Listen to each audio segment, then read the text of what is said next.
ওরা জমিতে সবাই ধান চাষ করতেছে। অনেক খিদা লেগেছে, কখন খাবার নিয়ে আসবা? ও, এই যে তোদের ভাবি খাবার নিয়ে এসেছে। এই তো আমি চলে এসেছি খাবার নিয়ে। রাইস্টার, তুমি সবাইকে নিয়ে খেতে এসো। রাইস্টার, তুমিও হাত ধুয়ে খেতে এসো, তোমাকে আমার নিজের হাতে খাবার খাইয়ে দেব। তোমরা সবাই বসে পড়ো খাবার খেতে।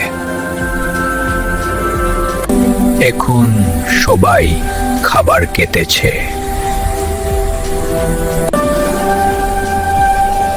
সবাই খাবার খাইতেছে।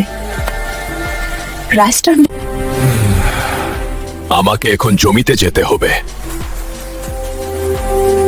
ভালো ফসল হয়েছে, তোমাকে একটা গয়না কিনে দেব। বন্ধুরা, দেখা হবে নেক্সট ভিডিওতে। চ্যানেলটা সাবস্ক্রাইব করো আর বেল আইকনটা বাজিয়ে দাও। আমাদের চ্যানেলের পাশে থাকো।